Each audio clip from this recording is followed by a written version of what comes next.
So, welcome everyone to our third webinar under the Faith and Democracy Ministry banner on youth, faith, and politics. We have with us Ray Suarez, Melissa Deckman, and Paul Jupe. And Ray is serving as our speaker and moderator. And I would like to turn it over to Ray, who is much more professional than I am at managing these types of discussions. So thank all of you for joining us at St. John's today. Thank you. Thanks a lot, Ken. And this is one of those mornings where I wish I had an engineer instead of this brave new world of handling the tech yourself. But we're here, we're Zoomed, we're ready to go. And I'm joined by Melissa Deckman, the CEO of the Public Religion Research Institute, PRRI. I urge you to go to their website and see the great research and data that's there. And Paul Jupe, professor of political science at Denison University. Welcome, panelists. Welcome, everybody who's signed on to join us. We're going to begin with some opening statements, kind of like putting out the canopies and the drinks to begin. Melissa, why don't you kick us off? Thank you so much, Ray. It's great to be here joining you with my good friend Paul. Paul and I go back many, many years, and we have studied religion and politics for a very long time here in America. So I would just echo what Ray said. Please, I'd encourage you to take a look at our website, rri.org, where you will find all kinds of interesting analysis and data. And a lot of what I'm presenting here, you can find easily on our website as well. So I think to kick it off, I wanted to share a few slides with you to talk about religion, faith, and politics, especially with respect to young people. Part of what I'm showing you is to show you some general trends when it comes to religiosity in young people. I'm also going to take a closer look at the gender gap that's emerging between young men and young women and how it's speaking to this political narrative that we're hearing. There's I think, an increasing narrative that's not quite correct, which I'll be speaking to with respect to some of my data here today. So if that's okay, we'll just kick off with a few slides first. That's good. Okay. All right. Okay.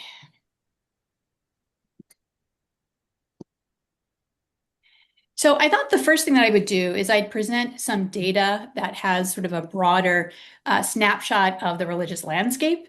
And this is data coming from PRRI's Census of American Religion.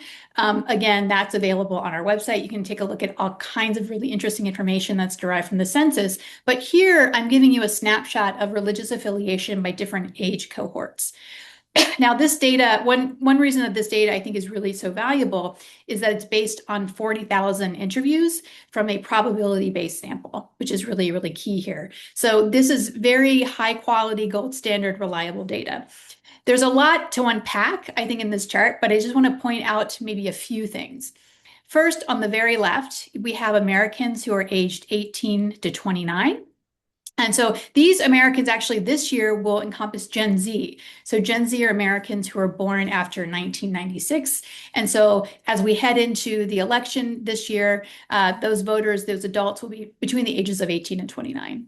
And so as you go across the axis there, you see we have, and we're looking at Americans aged 30 to 49, those who are 50 to 64, and then older Americans on the right. And one of the things that you should notice is the blue, it's actually the purple bar category. And so those are Americans who identify themselves as religiously unaffiliated. And so in our surveys, we ask Americans routinely, are you Christian? If you're Christian, what kind of Christian? Are you a religious minority, or are you someone who just doesn't affiliate with any religion at all? And I think one striking thing here is we continue to find that younger Americans are more likely to identify as religiously unaffiliated than older Americans. And so 38% as of last year's census compared to 18% on the other end of seniors in America. The other thing, that you'll notice here is that the blue parts of the bar graphs are really denoting white Christians. And we see that if you look at Americans 65 and older, a majority, 56, and it may be 58 if you count Latter-day Saints, are white and Christian. And that really drops to about 20 27% of younger Americans. And this, I think, signifies the fact that younger Americans are far more racially diverse. And that's why you see bigger kind of green sections, which denotes Americans who are Black Protestants, Hispanic Protestants, Catholics, et cetera. These are non-white religious Americans. And finally, it's a little bit maybe harder to deduce, but you have to look closely. You'll see too that younger Americans are more likely to identify with minority faiths, about roughly 1 in 10, which is higher than older Americans as well. And that, of course, is part of the fact that you have often sort of Muslim, Buddhist, Hindus, those kinds of folks have immigrated here, and their kids are identifying with those faiths at higher numbers than with older Americans. All right, so now that we see a bit of the religious landscape, I wanted to talk specifically about this idea that really has emerged, I think, in the news media over the last year, especially in wake of Trump's election 2024, that there is a surge of religiosity among younger Americans, especially young men. We heard this again last fall with the assassination of Charlie Kirk. There was sort of a rash of stories insinuating that because of this martyrdom, you're seeing an influx in the number of young men who are becoming more conservative and more religious. And so here's some data that we have from our archives from 2016.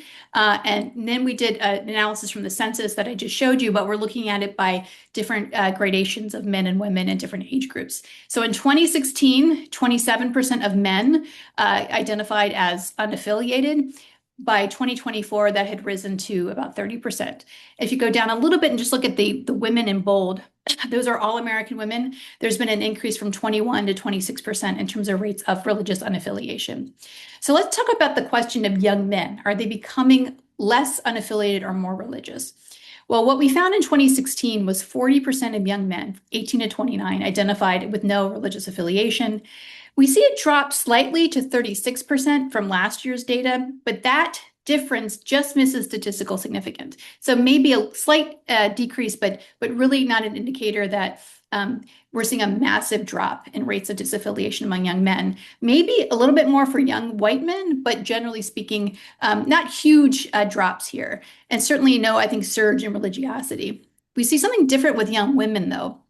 So in 2016, 35% of young women identified as unaffiliated. That's risen to 40%. That is a statistically significant difference.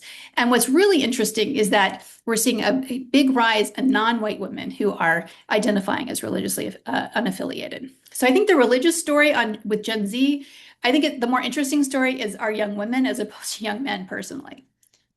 So what about other sorts of religious practices by age? So this is data from last year's American Values Atlas. This is, again, a very large data set where we're in the field 4 times a year asking American different ideas about their policies and views. But really, we also have been asking pretty consistently about religious practices. And again, I wanted to look at this by age category because there is this narrative, and there's been some other researchers who are suggesting that younger people, in fact, are more religious than older Americans. And that's simply not the case. In fact, if you were to look at these indicators, we asked Americans, do you pray weekly or more outside of religious services? Are you likely to read religious texts? Do you attend religious services? In all cases, there are big divides between Americans over 50 and under 50, with pretty much in terms of prayer and religious attendance, we see the smallest rates are among youngest Americans, although really millennials and Gen Zers tend to look very, very different here. I think the takeaway from me is that this notion that somehow younger Americans have become far more religious than older Americans is just not really showing up in our data. To look at the gender gap that I talked about a little earlier, here comparing religious attendance among young men and young women, we find that in 2016, about 16% of young men said they attended church weekly or more. It's only about 18% in 2024, so no real discernible increase. Where there is a statistically significant difference is among young women. Back in 2016, about 3 in 10 attended church weekly or more, and that's down to about 19% as of last year. And then finally, I wanted to look at a question we often ask, which is about the importance of religion in an individual's life, so the saliency of religion.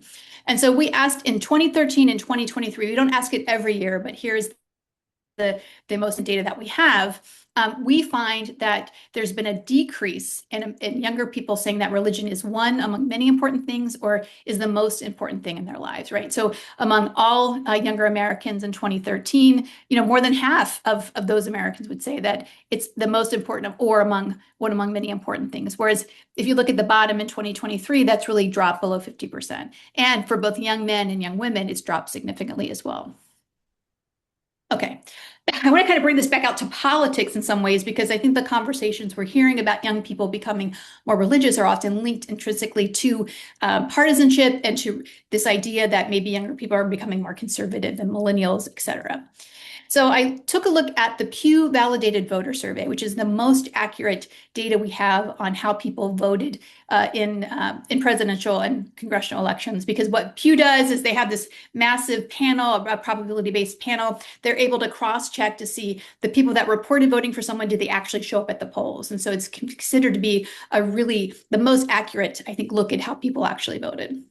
All right, so in 2020, 39% of young men voted for Donald Trump. There was an increase to 46%. Now, notably, this is a little bit lower than a lot of the exit polls that initially showed younger men, in fact, majorities voting for Donald Trump. But still, this is a significant increase. Trump did better with younger men voters in 2024 compared to 2020. Support, however, among young women didn't really change materially at all, right? It went from 32% voting for Trump in 2020, to 34% in 2024. What about Republican identity, right? Are we seeing that younger people are trending more Republican from 2020 to 2024? In 2020, about 2 in 10 young men said that they were Republican. And the way that we asked this, I should note, is really asking Americans in our survey, do you consider yourself to be a Republican, independent, Democrat, or something else? And many political scientists, for good reasons, kind of take those independents and see how they lean, but we're just looking solely at younger people that say that they're Republican. Well, we did see a bit of a bump among young men in terms of Republican identity from 2020 to 2024. It's still 26%. It's not a majority of young men necessarily. Whereas the brand for young women the GOP brand is pretty moribund. I mean, 16% in 2020 to 17% in 2024. Nor do we find any evidence that younger men are becoming more conservative or that younger women are becoming more conservative here. The most frequent category is typically moderate or something else, but nonetheless, younger people, including younger men, are more likely to say they're liberal than they are to say that they're conservative. So no real changes happening in the last couple of years with respect to that. So finally, I did want to talk about an area where we are seeing some differences among young men and young women in terms of attitudes about gender. And I bring this up because knowing someone's attitudes about gender, do they tend to be more traditionalist in their views about the roles of women and men? Are often more predictive of voting behavior and other things than just knowing someone's gender themselves. So one idea that I think has been perpetuated in the last couple of years is this notion that young men are struggling more than young women to find their place in society. Here, we found, this is from data from last fall, our American Value Survey, that 42% of Americans agree with that. But there is a gender difference among younger Americans. So looking at Gen Z men and Gen Z women, there is an almost 20-point gap. Young men have internalized this narrative more than young women certainly have. So one of my favorite questions we ask routinely at PRI is this idea that America has become too soft and feminine. We stole this question from the General Social Survey, but we've replicated it quite a few times. 42% of Americans agree with this. Notably, this has not changed at all, I think, in the time that we've asked this question over the last decade. But we do see differences between young men and young women, right? Young men are more likely to believe that society's become too soft and feminine. Only about 1 in 4 young women believe that. And this is not, in some ways, surprising to me because a lot of conversations on social media and the manosphere are really about questions over masculinity. And so, again, this is a real difference we're seeing with Gen Z. We also wanted to ask about pro-natalist policies, which is something that's been endorsed by groups like the Heritage Foundation. So we found that 41% of Americans said that they favor policies that encourage more Americans to have children. Interestingly, we see a big gap here. Gen Z men, about half of them would support this idea, whereas Gen Z women are kind of bowing out of that idea. And I think, again, this speaks to larger conversations and other data suggesting that young men and young women might have different goals for their family lives in the future. So, final thing to point out here, I had the team ask a question about this notion of a zero-sum game mentality. So the manosphere, which is this kind of loose collaboration of influencers, some of the worst folks are people like Andrew Tate, who really constantly are harping on this notion that the losses that men have endured in society is really because of the thought of liberal women, right? And so this gets at the question of, can we really think that the gains women have made, do they really come at the expense of men? Most Americans reject that. And I think on a positive note, most Gen Z men also reject that idea, as do most Gen Z women. So I'm going to leave it there. And hopefully that'll give us some interesting stuff to talk about. Oh, you bet. I have to stop my share here. Sorry, I'm stopping my share. Okay, very good. And I'm sure Paul's going to have some other complementary data or add some new nuance to that conversation. So thank you. Well, I'm going to grab some water Paul will because join us. Paul will join us to stir the pot, and then I'll pull up behind, and we'll start more give and take. Paul Jupe, professor of political science at Denison. Welcome. Yeah, thanks so much, Ray. It's super to be on with my friend Melissa Deckman. As she said, we're both old. We've been doing this a long time. And so yeah, it's no surprise that we're going to have some complementary things to say. And really, she shared her slides earlier, and I'd sort of crafted what I'm going to say that tells a slightly different story that I think dovetails and then extends off in a different direction. This is not what Denison University looks like these days. It's cold and snowy, but yeah, I'm talking about the reactionary religious re-engagement of Gen Z. There we go. Yeah, and just to jumpstart, I thought I'd grab some different data and look at some of the same questions. Do we see a greater religious engagement from younger folks? And this is looking at the cooperative election study. It's huge. Each election has about 60,000 interviews, and you can see it goes from about 2008 to current to 2024. I decided just to look among attenders, and so this leaves out sort of the religious nones and the never attenders. And one of the things that you can see, and this is true in the United States, it's true across the world, women are more religious than men. And you can see that on the bottom row there, 45 to 60 and 60 plus, that women are consistently more religious, even if everybody's declining. But one thing you can see among younger folks in the top panel, top row, there is among those who go to church, there's been a spike among younger men. So the reversing kind of what we know to be true, which is exciting. But again, there's a sort of shakeup here among those who are going to church. So leaving out those who don't go, the growing number of nuns. And that's what this shows too. Same data set. And you can see the growth of the non-religious coming close to 50%, not quite. Little downturn here, and then pretty typical kind of categorization of religious groups that show, I think, roughly the same thing that Melissa's great data was showing. So Protestants have declined, Catholics have roughly stayed steady, about 15-18%. There was a brief time that Catholics overtook Protestants, and that led Catholics to crow a little bit.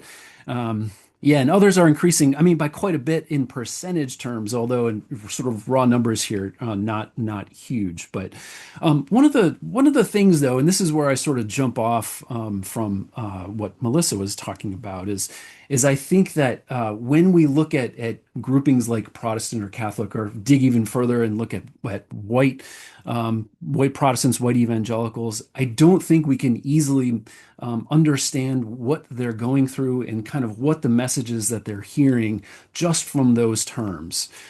So the way I've pitched it, and I don't think this is true if anybody's on this panel, but typically when we categorize somebody as religious and we give them a title like Catholic or what have you, Methodist, Presbyterian, Episcopal, we tend to be roughly stuck in what I've thought of as a 1950s way of thinking about it, which is that those folks are probably in family and neighborhood and community settings that reinforce and overlap their social ties.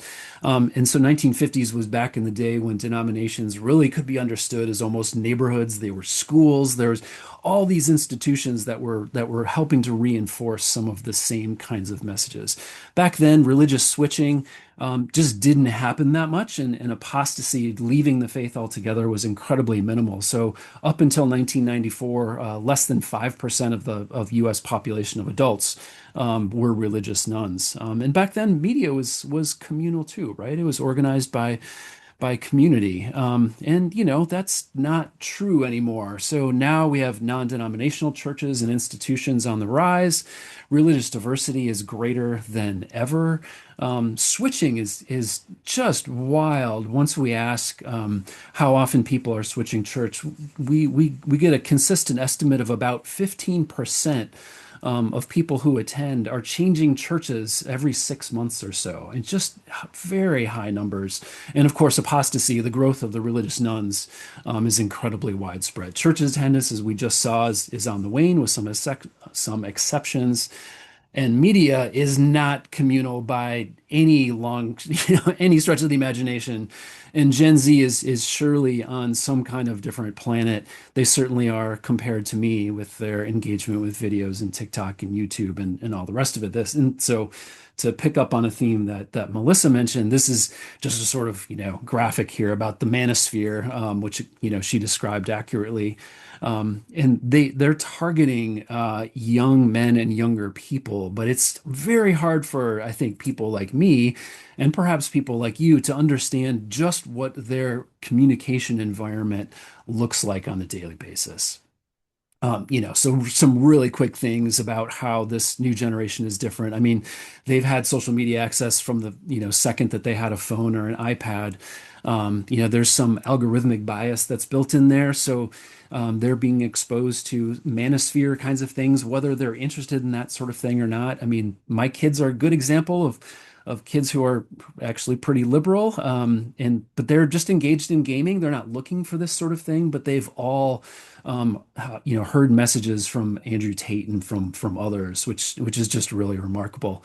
And of course, under the cover of sort of self-improvement, they're stoking grievances and encouraging, especially young men, but women too, to feel the insecurity that they might already be having, and to build a sense of victimhood in that generation. And I think, as you'll see in a second, we don't really have any idea of what they've been exposed to until we start to ask. So some extreme arguments that are out there that we wouldn't, I think, easily attach to people who are attending St. John's Episcopal Church, for instance, who aren't attending church at all, perhaps in my kid's case. Anyway, so here's an example.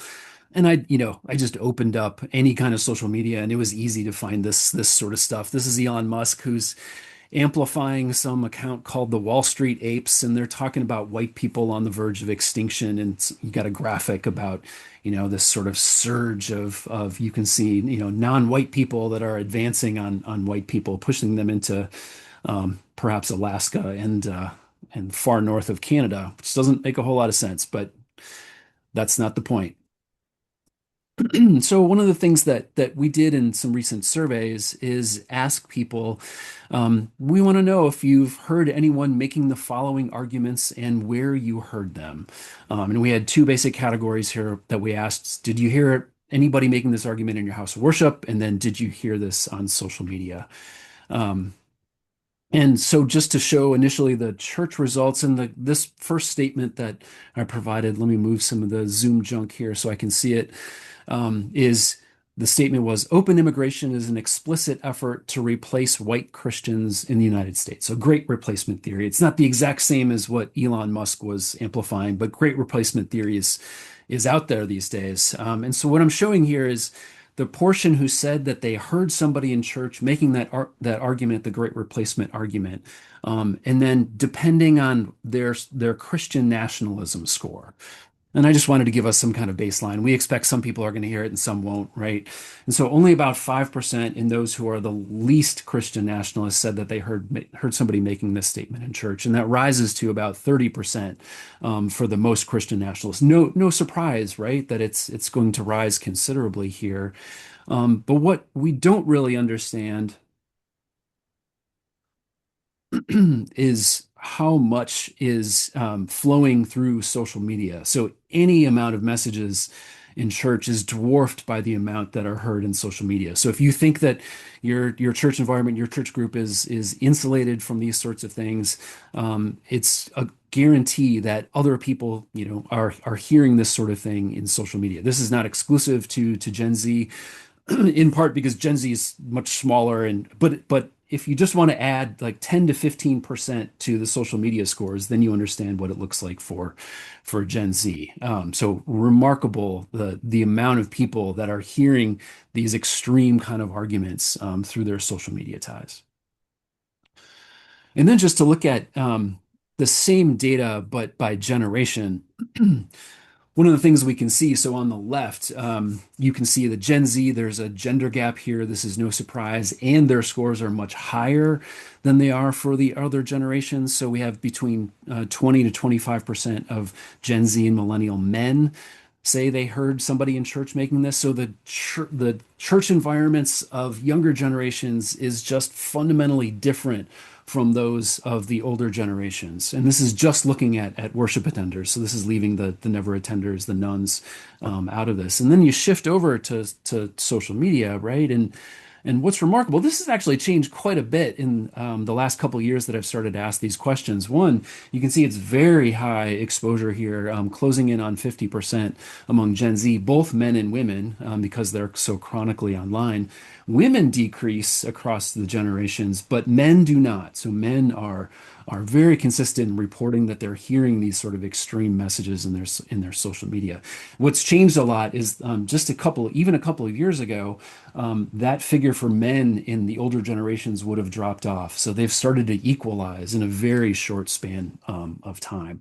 But again, that social media exposure here is dwarfing anything that's heard in churches. Another Okay. extreme. Oh, you got some more. Okay, good. Do you want me to stop? Please. No. I Okay. thought you were done. Okay, yeah, cool. I want to show this one because the other one was not a religious argument per se, and this one is a more religious argument. And so this is sort of the general use that's now just so present, is calling the other side devil influenced or demonic. This, really started as Trump campaigned and elevated charismatic Christians who are much more comfortable with this sort of language, and now I think it's become mainstream. So this is Representative Tim Burchett saying that the country would just essentially go to hell if Democrats were in charge because they sold their soul to the devil. And he's just one example. Here's Mario Murillo.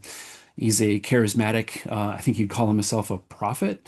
And he says that you are full of the devil if you vote for any Democrat. You're spitting on the grave of the apostles. It's good stuff. Same kind of setup here with Christian nationalism. And so no surprise that a majority of Christian nationalists say that they're hearing this sort of message in church. So that's, really driving polarization or sectarianism. And again, social media, even if they're not hearing this sort of thing in church, people are being sort of discipled out from underneath their church environment because of their social media exposure. And same thing with Gen Z. If you just want to add 10 to 15% here with on the social media, then you'll understand what Gen Z looks like. So the amount of religious exposure to extreme messaging through social media is something I just don't think that we understand. And here, there's definitely a difference in the younger generation's exposure to these kinds of hearing say the enemy's demonic and we need to stand our ground. Much different than the older generations. But again, it equalizes in social media here. And this one doesn't have the same kind of gender split that the previous one did. There was a gender That's one, called but Jupe. Thanks a lot. That was terrific and gives us a lot of great, fruitful directions to head in once we start opening up the conversation.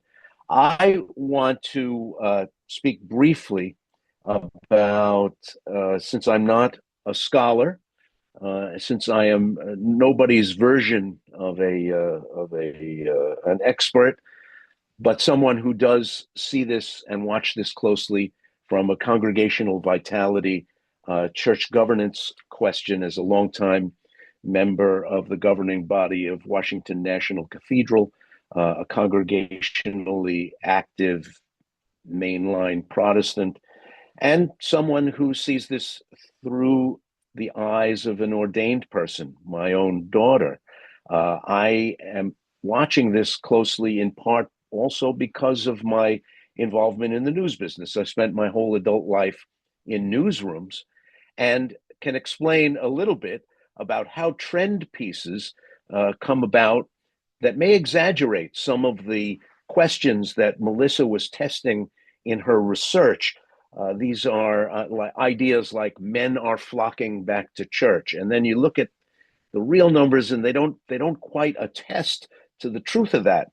But in newsrooms, we try to be a bunch of people who have our antennae out and are listening for what's going on that we can't necessarily see with our own eyes.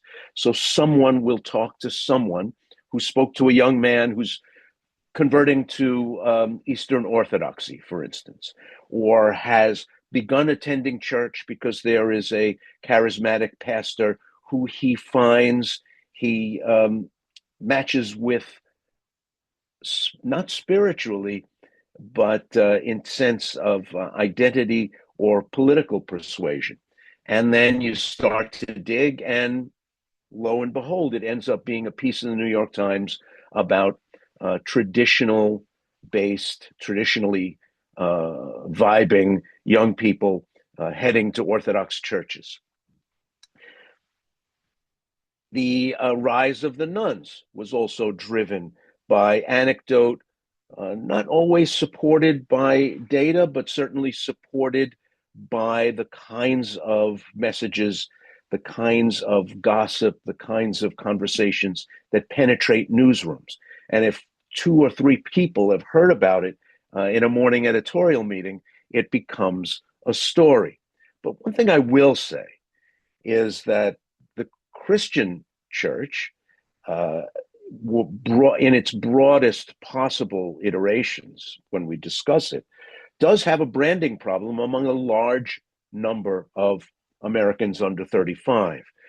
The Barna Group, which does research for evangelical churches, for more conservative churches, did a test where they asked thousands of young people about the words that they associate with the words church and Christian. And 8 of the 10 top terms that emerged, not when you suggested terms to the young people themselves, but when you asked them to give you words that they associated, were negative, judgmental, hypocritical, anti-gay, and so on. 8 out of the 10.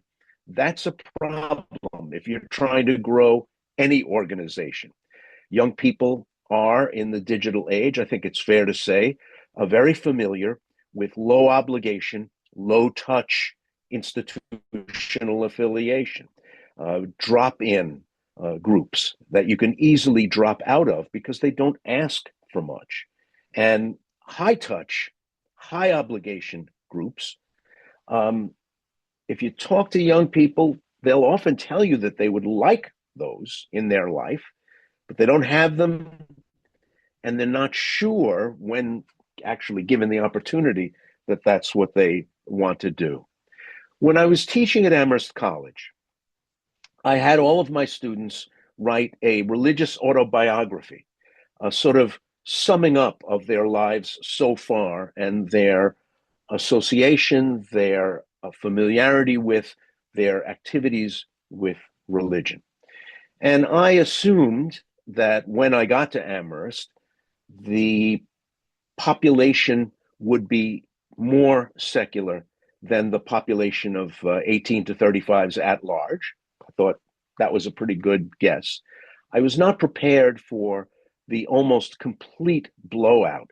In two classes of 25 students each, virtually none were actively religiously affiliated, but importantly, only a percentage, only a small share, a minority share, had unrelievedly negative associations with institutional religion itself.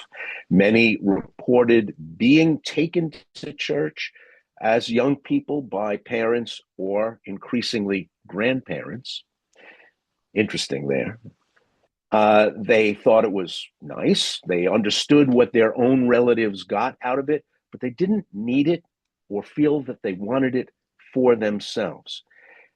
When asked if they would identify with the term none, a lot of them said, well, not really none. I value what I got out of it. Some said some version of, I went to Sunday school and I learned the Bible stories, but I don't need to go back every week and hear it again and again and again. Parable of the Good Samaritan, got it. The story of the Nativity, I understand it. Do I need to go back and hear it again? Absolutely not. And I was thinking about those kids when I was down in Latin America just before Christmas and was watching Las Posadas, the annual processions in small town, in much of the rest of the hemisphere, that reenact the journey of the Holy Family, of Mary and Joseph, to Bethlehem for the birth of Jesus. And Las Posadas, in a town or a village where this is being enacted, where being Mary or being Joseph for a young person in that town is considered quite an honor. The suggestion that we don't do it next year because everybody already knows the story and we did it last year and we don't really need to do it again, because of the link with a very deep idea of who we are. Nobody would even be able to understand why you're making such a suggestion, what it really even means. What, not do it again? It's part of who we are. That link has been lost among most of the young people that I talk with about religion. And that's true even in this world where the newspapers, where what you see on the evening news is full of tradwife stories and stories about rigorous religious institutions having an appeal for young people. As we saw in Melissa's data, that's not exactly something that's applicable society-wide. Yes, people who are young because of that lack of institutional religious life are often looking for a tribe, looking for an identity, but they're not necessarily looking for church, but they're looking for some of the things that church brought to a family among their parents and certainly their grandparents. Again, that low touch, low engagement world that rises up to meet them through the internet is not necessarily satisfying their deepest aspirations. And that has, I think, a strong applicability when we try to tease out what this all means for politics.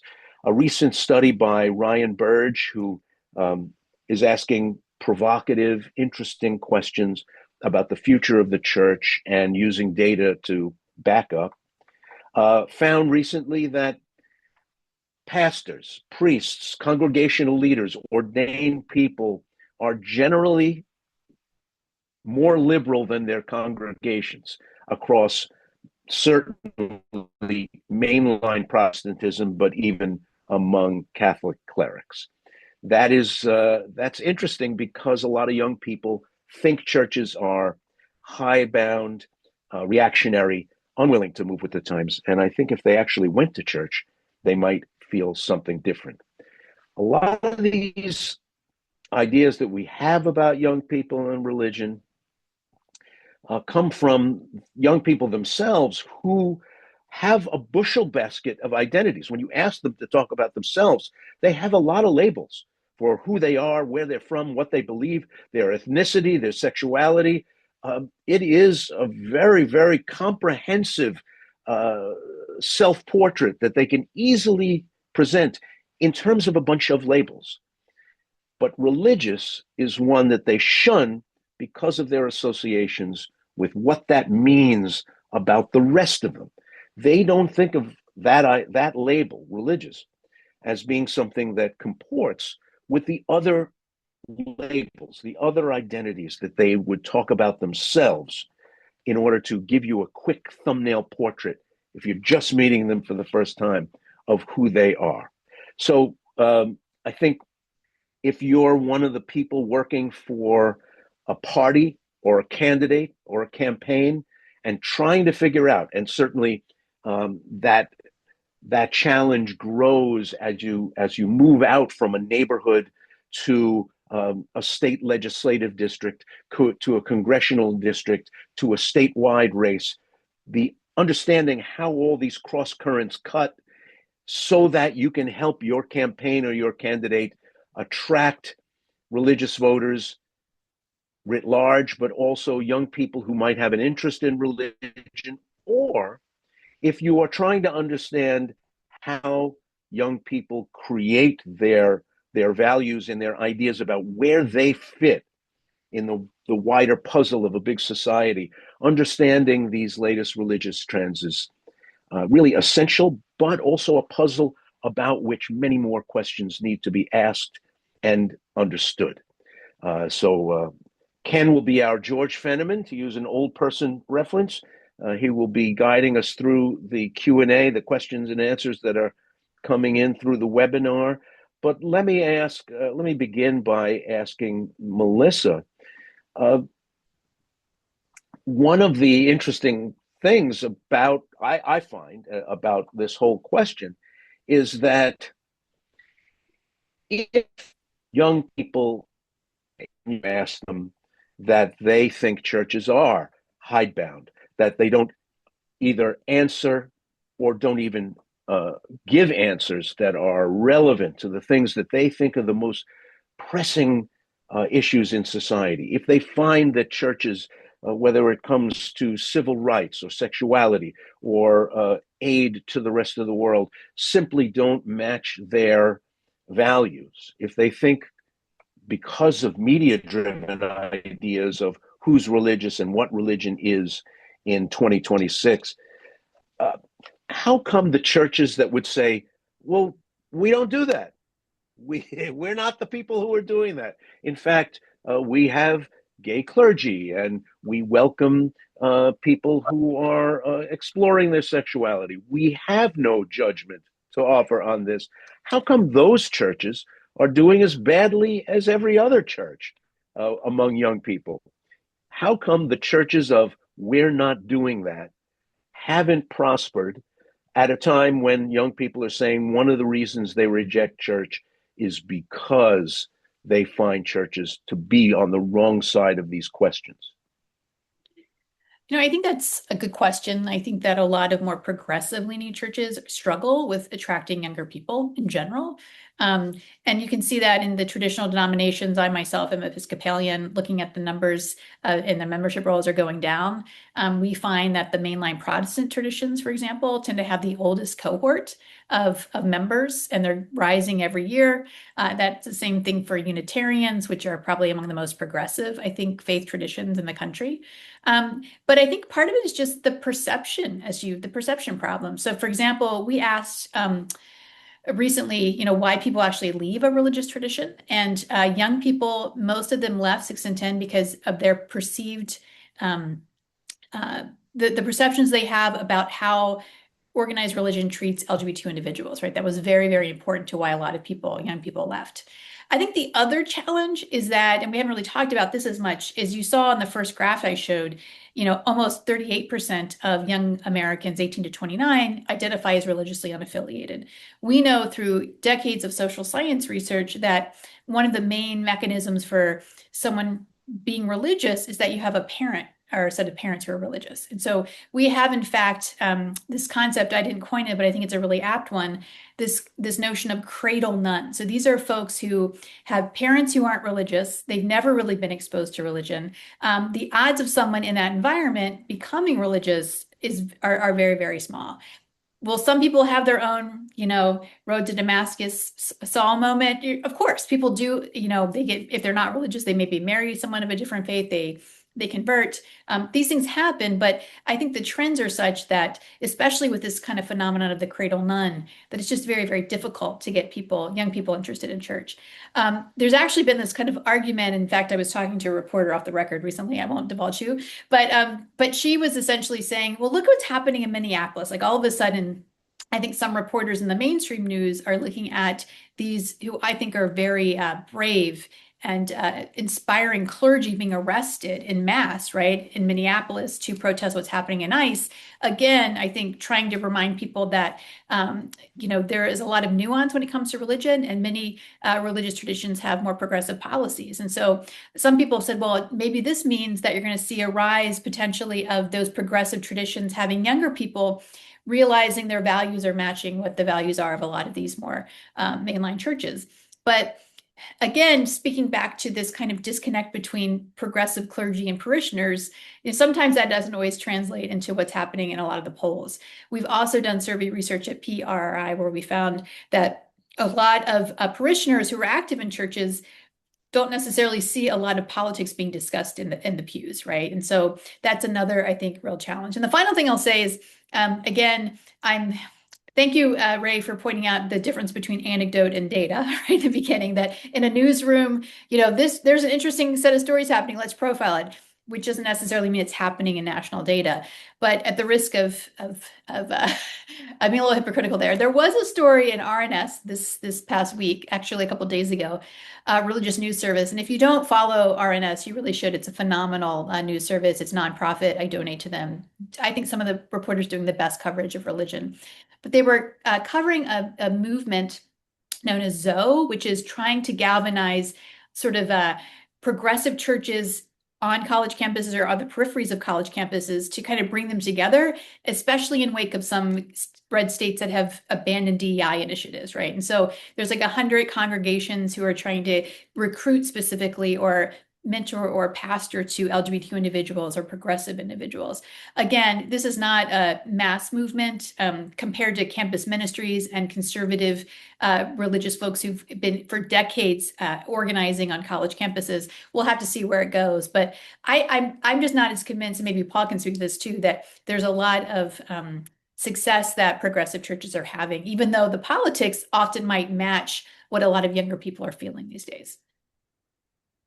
And I want to hear from you on that, Paul, and just tell everybody I'll be stepping away from the camera for a moment, but I am listening. Paul Jube? Yeah. No, that's great. That was a really nice answer, Melissa. The thing that I would add, let me get this on my face here, is that yes, the clergy tend to be more liberal in the main line, but they also have probably the more diverse politically congregations, and so the stakes for them engaging in politics is much greater than it is for some of the other traditions that are probably a little bit more homogenous in terms of their politics. Also, like the ones that are out protesting, especially in Minneapolis and St. Paul, it's such a different religious environment than pretty much the rest of the United States. And so, you have lots of ELCA Lutherans. It's still a pretty vibrant mainline there. It hasn't declined the way it has in some other places. And it's also just a sort of small slice of the population that's out protesting, especially the overtly religious ones. So that's part of it. The other, I think the big thing, one of the big kind of trends that I think is worth paying attention to, and I'm curious what you might think about this, Melissa, is when I ask younger generations about um, how they feel with, are they getting their fair share of the pie, or do they feel oppressed by the system? They score the highest on sort of a scale of victimhood, right? And I think they're carrying that into the churches. So they're going to churches, if they're going back, they're going to churches, and especially true among young men that are catering to that sense of victimhood in two ways. One, to affirm it, that you are oppressed, that you are not getting your fair share of the pie. But two, offers them power in a way that the mainline is just not doing. So mainline tends to give responsibility. We need to go out into the community and serve others and, right wrongs. And I'm not saying that's bad, but for those who already feel that they're already losing out in the system, getting further obligations to go help other people isn't necessarily kind of the most uplifting kind of message. So charismatics are growing like crazy. Fastest growing denomination. If there's a denomination, it's the Assemblies of God. And then there's all kinds of non-denominational ones, and they're offering a message of power. You can call it prosperity gospel, you can call it lots of things, but that message of power, that if you believe you're going to take over society, I think is one that's really persuasive. And of course, that's happening across the world. I would just add In 2025, I was in one of the largest Assemblies of God congregations in America and was interested in just how non-political it was. I think from outside, if you talked to even churchgoers about what you might expect to find in an Assemblies of God, Pentecostal denomination, a very full body style of worship, jumbotron screens, a 12-piece band on stage, and about 2,500 people in the seats. I think given what's going on in the country, a lot of people would guess that that is going to be a very conservative congregation. It wasn't. And it was widely age diverse as well. Sorry, Melissa, I jumped in on you. Go ahead. No, not at all. I think that's a good point. I was just going to respond to Paul. I think the other thing in terms of the gendered angle with young people, Paul, I think was going to show this slide, but maybe cut out too quickly. But he's done some really interesting research to see messaging about women's roles, how far-reaching that is for younger people. I think his point really is that, you might be prone to hearing messages in church, but it's amplified really by how young people are spending their times on social media. And he found in some fascinating research that younger men were a lot more exposed to this idea that we should repeal the 19th Amendment, right, women's right to vote, which has been amplified by far-right, New Apostolic Reformation leaders like Doug Wilson, who is, of course, Pete Hegseth, pastor. If you would ask me a decade ago that anyone would be hearing about this, I would have just laughed because this seems to be very absurd. And I think he has some more recent data on that, which you might want to share in a minute, in terms of how much is being adopted across the country. The larger point here is that I think there's a pathway for young men who are maybe hearing these messages that reinforce traditional notions of being a provider, what a good life is. It's having kids, it's being headship, it's being in charge. And if you're hearing that message in a church and you're listening to the manosphere, he's blaming every problem imaginable on woke, liberal women who demean them, that can be a very powerful sort of drug. And at the same time, it's why young women are leaving in droves, right? I wrote a book called The Politics of Gen Z, which is really about young women. And young women today are the most liberal and feminist generation. We've raised young women to be trying to go to get jobs in STEM career fields. We've raised them to play sports. We've raised them to encourage political leadership. And that's really hard to unpack when you've given and boosted the self-esteem of young women, and to try to say, well, why don't you join this church that says your main role should be as a trad wife? That is where there's a big disconnect there. And so I think that's really something to kind of keep monitoring in the future. And it mixes so badly with the very powerful ideas being circulated in evangelical circles that one of the things that doesn't appeal to men about church is that they're so feminized, that religion is feminized, that the emotions expressed there, that the sentiments expressed there are innately feminine, even as those same churches reject congregational leadership from women. It is a very odd stew of ideas about the world. And yes, I have to agree with you that some of those same circles are the sources of this repeal the 19th Amendment idea. And Paul, also the same sources of pushback against demographic change in the United States.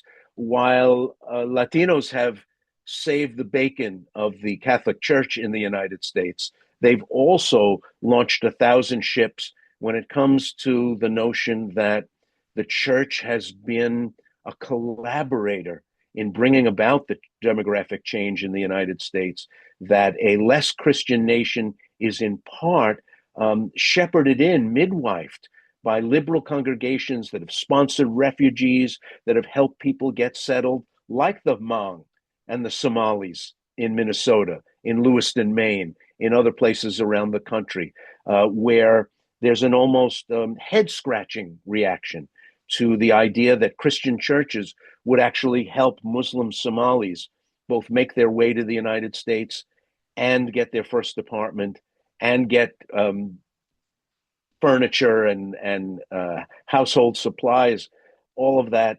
It's an interesting set of threads that are being woven together and into something that almost constitutes a worldview. Paul? I think you're right. What's interesting, and so I think this is part of what's happening in American religion a little bit more broadly. You also get support for immigration in, say, the Southern Baptist Convention. And Latino growth in the SBC is one of the things that's kept it from declining so much across time, and that aggregates up to the National Association of Evangelicals that took pretty liberal stands on immigration. The thing that's pushing against that, of course, is the Republican Party, but also non-denominational churches that just don't have that kind of institutional connection. They don't have the broader vision to see what that demographic change really could possibly mean for them. So that's kind of where I think some of the more liberal prophetic kind of changes in American religion are sort of falling apart because we're starting to lose that denominational structure. I would also say too, we haven't really said much about the Black church, but I mean, there is a rich history, obviously, of progressive political activism in the Black church, and the Black church is also having trouble retaining members who are younger. I kind of went by this quickly, but that data point of young women of color becoming less religious, I think that that's something that the Black church, which historically has been the center of so much progressive and social activism, it's a challenge, I think, for I think democracy writ large, but again, trying to find younger people going to these historically Black churches and congregations, it's also something to note. Has anybody figured out an approach, a set of programmatic responses that actually seems to be working? Is there any news coming from either non-denominational world or the more established churches that, yes, we retain our young people, and here's how? Anybody got it? Blessings to each and every one of you. How are you? I was recommended to your program from my cousin Ivy Johnson, and it's very interesting. I received a lot of things that you're saying, but I wanted to just tap in for a minute. You're right. There's a lot of different things that's going on with different generations and different cultures of religion across all the boards. I'm one of the churches that's having problems growing. And so I was listening to you all, and it's kind of hard to tap into the young generation. And as a woman pastor, it is kind of, it's a little struggle because you have so many different things. And a lot of us have displayed a lot of religious people have displayed, they see the bad instead of seeing the good. So it's kind of hard to want to get them back inside the building. So when COVID came about and all this modern technology, it's like, well, how do you still get them there? I'm doing both in person and on Zoom. And it's not easy because when you approach them, first I'm trying to find a way to even approach the younger generation. I think where we failed to realize and where we went wrong is we're forgetting about evangelism and discipleship. I think we should go back to that, and maybe we might be able to touch them, because some of them have to be brought in from the root. Because the host said that a lot of them are they're not catching on, or they don't want to be bothered, or they don't want to be they're not interested. Sometimes it's not our approach, it's the way, it's not what we're saying, it's our approach to them, because they're so far gone. So I think evangelism and discipleship is one of the things that I've been hearing for a little minute now across the non-denominational panels. I'm non-denominational. I grew up and was raised Baptist, but I'm non-denominational. So I think discipleship and evangelism, if we can get back to the root of that, it might help a lot. Because we got to remember. Well, what would that look like? What would it look like? Evangelism, what would that look like? Would it mean going to where young people hang out and giving them the pitch? Would it mean going door to door and Yes. just Yes, talking to setting whoever's up. behind the door? Yes, or set up your table, your panel, like what I was doing. Set it up and let the people see you in that one area, where you are in that one area, and just let them see you week after week, the same time, and they know how to find you when they're in trouble.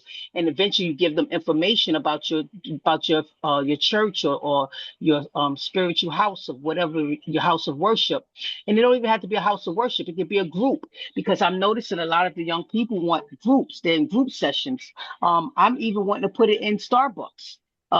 I have a Bible study session that I renamed it, and I've gotten more younger people since I renamed it. Yes, it's still Bible study, but it's called Lit and Life Scripture Circle. So when we take it outside to the Starbucks, and we have it, because Starbucks is one of the places that let you use their stuff for free, and they give you like a room inside the Starbucks here in New York. I'm speaking from New York City. And that's one of the ways of discipleship and reaching out, because you have a lot of young homeless people here in New York. They want help. They're looking for help. They're looking for us to answer them in some type of way. They're really looking for us, Ray, to show something different to them that has not been shown to them. I really believe we meet them where they are, instead of trying to bring them where we are. Meet them and then raise them up to where we are, and they may have a better understanding. I'm all for it. I'm here listening. I'm trying to get ideas too, Ray. I'm being honest, because it's not Well, easy. that's something with very, very deep precedence in American history, where a lot of the church growth in the second half of the 19th century came from service-oriented institutions. You went out and you helped people, and they became your future members. Or your denomination was, in fact, built on the idea of social aid and living out what came to be called in the early 20th century the social gospel. You're absolutely correct. But now meeting people's needs. Now we in a thing where we have to go back, even in the books, and the Bible says the marketplace. So now we have to go into the marketplace. That's the way, I think that's the way things are turning. They're still there. They still want help, but we just have to find a way of reaching them. Melissa? Well, I mean, I would add a couple of things to this conversation. So we did a big survey that came out in, I guess, 2024. And we asked people not only why they left church, but why they stay, right? And so most Americans who stay do so because they believe staying in church or in the religious community brings them closer to God. So it's largely a theological impulse to say.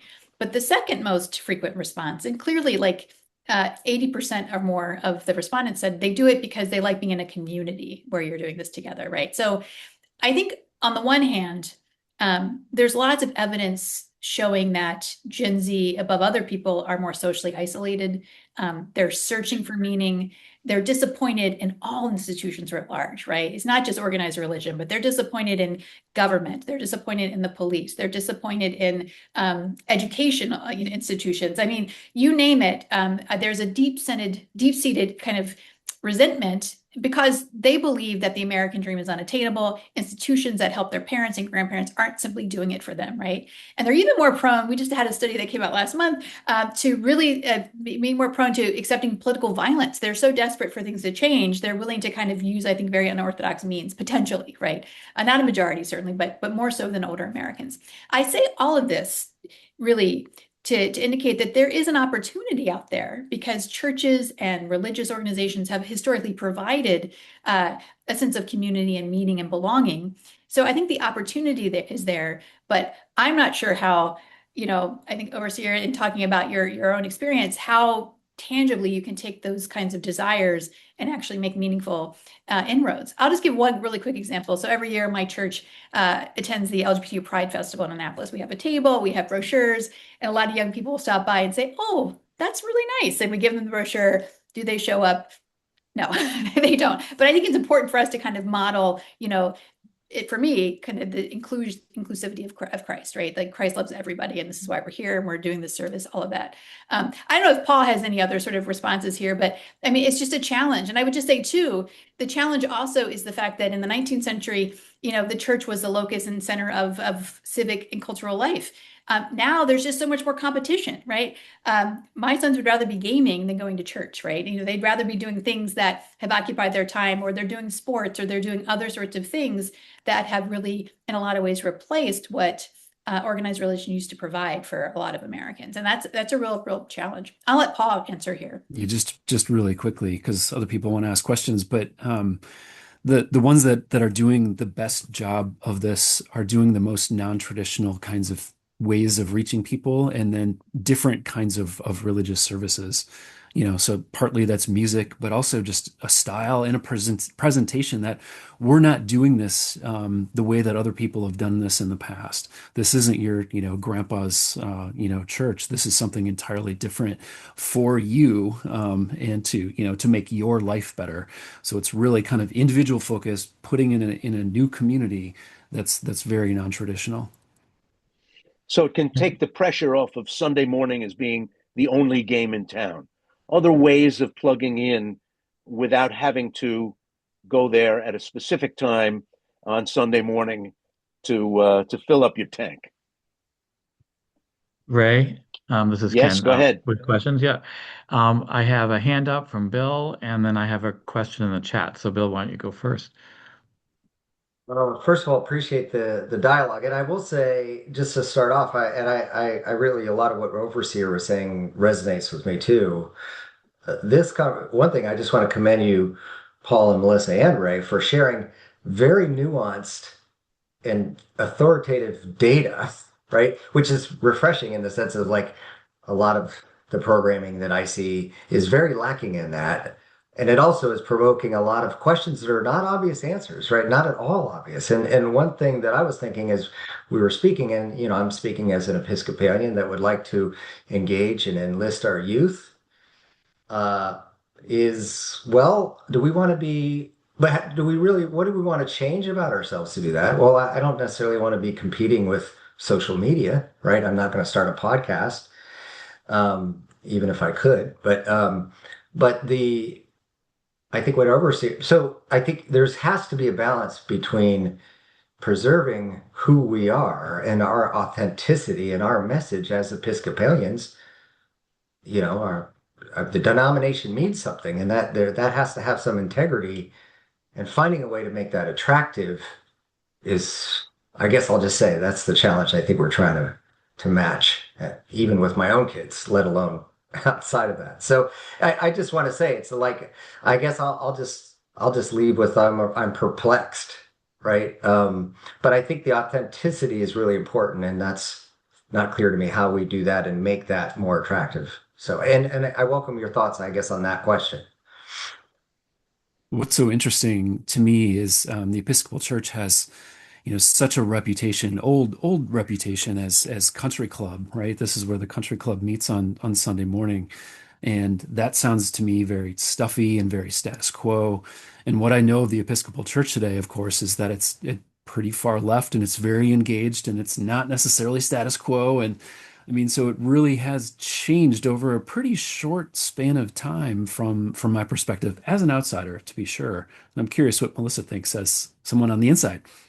Yeah, and full disclosure, I was raised Baptist, so and I've been Episcopalian now for 20 years. I was drawn to the denomination for a lot of the same reasons, Bill, that you talk about.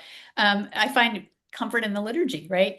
The liturgy is horrifying to my two sons who are Gen Zers. I mean, it's so long and boring, and we have I think younger people, their attention span, frankly, is not what it what it used to be. And so I think that's a challenge, because as much as older members love that sort of traditional approach to religion, it's comforting, it's soothing, it brings them a lot of meaning. It's really, I think, sometimes at a disconnect for younger people who, as Paul said, are probably interested in doing different things with their time, and might be more approachable if you kind of change the services in ways that they find more dynamic and enjoyable. But then it wouldn't be itself anymore. And Bill was just talking about authenticity. And I think that's the toughest call as churches fret and wring their hands and talk about the future and look at the numbers from young people. They ask themselves, how much can we change and still be us? If we create new vessels for people to pool up in, because we believe that we are teaching something, we are talking about the world and see the world in a way that still has value in the 21st century, or as the old prayer book says, worthy to be received by all men. How far away can you move from who you thought you were to hook new members and still be who you are? And boy, oh boy, it's a tough one. If you say, well, these are the essentials, and these are the things that are bottom line, we can't negotiate away, but it doesn't have to be church anymore. I wonder if part of the 21st century is going to be just the invention of those new things that are less churchy, but still have some of the same, both spiritual, but also values-based essentials about what being a good person is, what a good life means, why I'm here, and what it means I should do in order to live in society with other people. It is perplexing for people asking some of these questions inside organized institutional churches, why at the same time that we're talking about an epidemic of loneliness, we're offering community to people and they don't want what we're offering. And then how do you move off of that dime? Ken, who's next? Yeah, I have a question here from Jana Reese. She thanks both all the panelists for their work and their presentations. And she asks, the narrative about young adults returning to religion got a lot more traction when Barna came out with its 2025 study, claiming that Gen Z was actually leading the way in attending church compared to older people. Barna's top-line report was worded in such a way that it seemed to suggest that all Gen Zers were coming back to church, reversing the tide of non-affiliation rather than the fine print takeaway, which was that there have been a modest increase in religious behaviors among people who already go to church. What is your take on the Barna Study's findings, and what is your take on the way so many religious people took it as gospel truth? I think that one's for you, Melissa. No, I'll hear what Pa has to say. Barna. So you have to consider the source. Barna is a private, for-profit research organization that's largely run by evangelicals. And so they've collected data for a very long time. They don't use probability samples. So some people are critical of the fact that they use these kind of panels where people often are paid to take surveys, et cetera. And some research suggests that those panel studies are less accurate than probability-based sampling, especially for younger people, because it's harder to get younger people to answer surveys in the more traditional sense. Okay, but I will say this with Jana's question in particular, that study got a lot of airtime. And it was really misleading, I think, the way that it was reported. It was because it essentially, I think people when they see a data point that reaffirms their deepest desires, of course, they're going to promote it and say, see, I was right. There's data that suggests this is actually happening and that there's a resurgence happening with younger people. But I think that the key there, as you pointed out, Jana, is that it really is a modest increase in religious behaviors. And in fact, not even that modest from a statistically significant standpoint. I know Ryan Burge kind of did a very detailed analysis of that particular study. And I think they reported among Christians and churchgoers, on average, Gen Z was attending church 1.4 times a month compared to millennials 1.3 compared to, anyway. But it was one of those things, if left to the logical conclusion, it ended up being like maybe one entire church attending church one more time over the course of a year. So it really wasn't even meaningfully that significant. They've also put out something last fall that suggested there's a resurgence in religious behaviors among young people. And so they saw like a 20-point increase in younger people reporting that they're reading religious scripture more.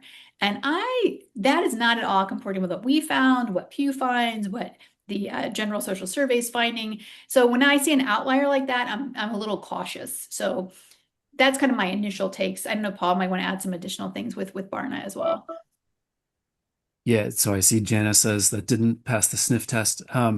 The key to me is that you have to like leave out the nuns, right? If we include the nuns, the never attenders, then you're not going to see a change across those times. But if you look among those who are engaged in church, the younger folks these days that are involved in a more extreme kind of faith, and that has both behavioral as well as attitudinal and belief kind of ramifications. And so in my data, for instance, once it's just segmented and looking at people who are involved in churches, younger folks are more engaged. They're doing more things beyond worship. They're engaged in worship at slightly higher rates, not huge, but somewhat, and especially men as opposed to women.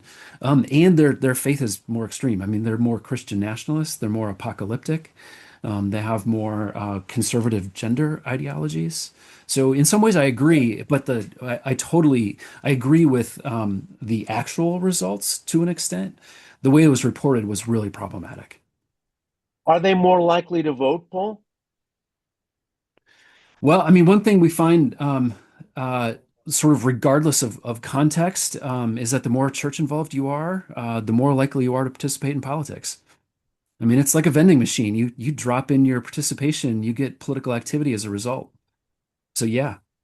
But those also, ones who are talking about more rigorous, or as you put it, extreme faith, are they more likely to vote, or is there a sort of plague on all your houses attitude among a lot of these young people who are in church because they're rejecting a lot of what they hear from the rest of society?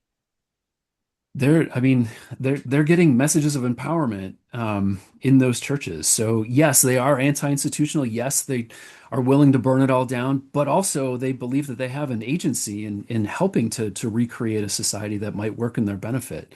So yeah, from my analyses, they are participating at higher rates. Melissa? but just kind of to step back, I mean, Paul's looking at Christians themselves, like people who identify as Christians. Generally speaking, we know that younger people are less likely to vote than older Americans. So it's been a Generally, perennial yes. finding. So just to kind of keep that kind of in perspective, though, really with the 2018, the 2020 and 2022 midterms, you did see enhanced participation. It went down a little bit in 2024 compared to 2020 for younger people. But as a rule of thumb, younger people vote less than older people. But Paul's right. There is a connection between being affiliated with religion, because you're a joiner, you're willing to do things, right? And so that leads you to be more likely to go vote as well.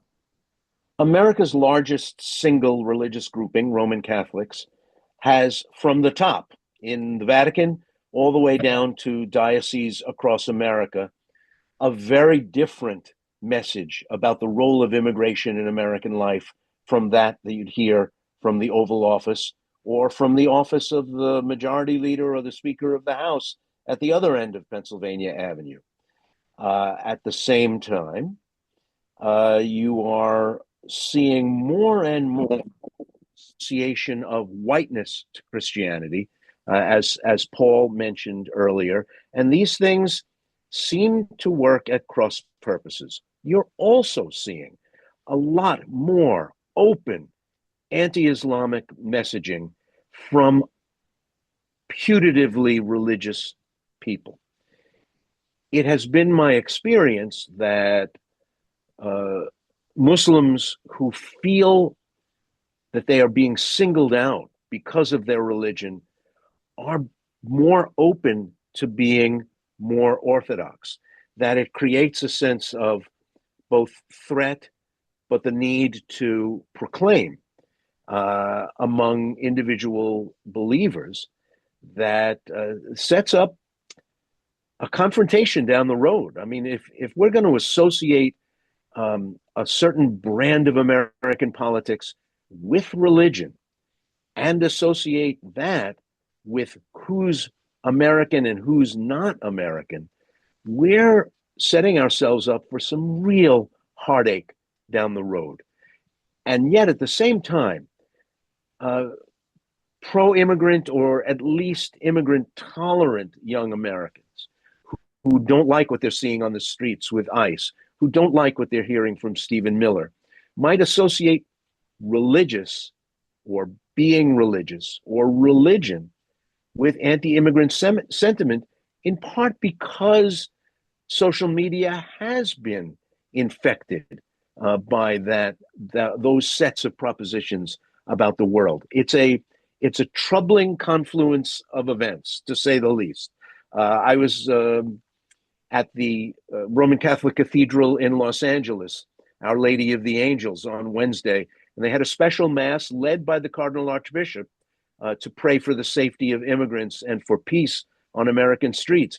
Very, very different from what I'm seeing online from nominally Christian sources about the role and place of immigrants in our society.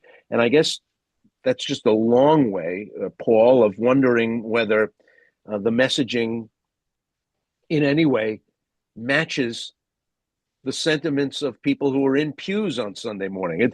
They seem to be very, very out of whack, what you see in online world and what you hear coming from pulpits.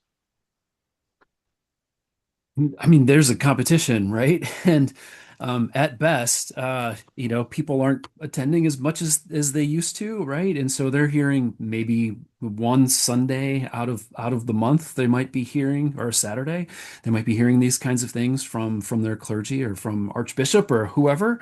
I mean, that just really can't compete with what they're hearing the rest of the time. And then two, what the media picks out as, what are we going to spotlight? And they tend to spotlight the more extreme, as this is what's going on. You need to be alarmed at what's going on. But of course, that spreads the message and ties a particular message to that identity, and that just makes, I think, the problem even worse. So, I mean, the Pope was getting some coverage for his sort of pushback against the United States and its treatment of immigrants. It hasn't stuck around, right? But he was, at least for a while, getting coverage that might, start to balance the scales just a little bit, but it's so unbalanced. And do we have time for another question? Yeah, I think this has been partially already answered, but Paul, you mentioned that 15% of people change churches every 6 months. Um, but what I was curious about is why? What are they looking for? Or was that question not asked? And then, Melissa, you mentioned that women tend to be more religious than men, but yet they're leaving church at higher rates than men, which is why they're starting to even out in terms of their level of participation. And women of color in particular, what is the why? Paul, I'll let you go first. There's a lot of whys. They don't feel as connected. When they're not as involved, then they start to think about and focus on differences with others. So, for instance, when they're sort of marginally attending, that's when they start to think, oh, there's some political differences, and I'm a minority, I don't agree with them, and then they just kind of drift off. What do they actually want? That there's so many things, and I don't think they even know what they want, frankly. Because one of the things we find, which is really curious, is that the political disagreement they have in the church they left ends up being about the same amount as the one that they join next. Mhm. So, I mean, they're just looking for a community. They can overlook differences if they're happy with, the small groups they join and all the rest of it. Um, It's also not just all about Complicated. politics, too. I mean, this is Right. a conversation about religion and politics, but I think the vast majority of people attending a religious service aren't going because they want to hear about politics, right? They're going for other spiritual reasons and for their mental health, for community. And so I think sometimes we are, of course, specifically talking about politics and their implications clearly when you think about both faith traditions. But I think it's important to remember that a lot of people they might think the pastor's not very good or the music stinks or so there are those kinds of reasons that people leave churches or they move or this church had terrible Sunday school and I wanted to have a community where there was a better children's program, right? So it's not all about politics. I think people leave for a myriad of reasons, frankly. On women, I think it's important to recognize that women still, American women are more religious than men. That's a very long held tradition. It's a global tradition here. It's just with Gen Z women that you're seeing this very unique trend happening. And again, I think it's because for a lot of young women, they increasingly equate church with the trad wife kind of very patriarchal top down sort of approach to life and gender roles. And that's just holding very little appeal for a lot of young women. Maybe some, but I think by and large, I don't, when many, I think younger women are tangentially linked it to religion and their perception is that, oh, this is a place that says women can't vote or says that women can't be ordained or are not exactly friendly toward LGBTQ individuals. And remember, 1 in 4 Zoomers, including more women, tend to identify as LGBTQ. That's a really hard, I think, hurdle for a lot of them to overcome. A moderator has two responsibilities. One is to run a good conversation. The other is to get off on time. And we are going to try to fulfill both those imperatives. So I'll get final words from Paul and Melissa, and Ken will wrap it up. What do you want to leave people with, my intrepid panelists? One cute little finding related to what Melissa was just talking about. Men who have the most conservative gender sort of religious worldview, it's called complementarianism, are also the most lonely. Go figure, huh? I think Right. I'm gonna leave it at that. I actually am very concerned, really, that young men and young women are having very different life goals. This is very destabilizing, and it's beyond religion. I think it's a larger kind of social circles, and this is something we really need to be monitoring because it leads to mistrust. It leads to a lot of suspicious behavior, and in a time where we're increasingly atomized, this is not healthy for society or democracy. So this is something I've been really trying to monitor a lot. I know Paul does it with his work as well. So something to kind of pay attention to. I'm not sure what the solution, of course, is to any of this, but it's something that's important to keep watch over. Bravo, And Melissa. Ray, do you have anything you want to close with? Everybody, keep your eyes open. This is one of the biggest stories of what that remains to be written in the 21st century. The church cast a giant shadow across the United States in the last 2 centuries, the 19th and the 20th. It's contested terrain now. And what happens for the next 75 years will tell us a big story about what kind of country we're going to have. Well, on behalf of the Faith and Democracy Ministry at St. John's, I want to thank the three of you so very much for all the time you took, both in planning this and attending today, and for all of your thoughts and research. This has been recorded, and St. John's tradition, it will be posted to our website and shared with others, and that they can then view through YouTube. So thank you very, very much, everyone, for participating, and particularly to Melissa Deckman, Paul Jupe, and Ray Suarez. Thank you. Thanks, everybody. Thank you. Thanks all. Thanks.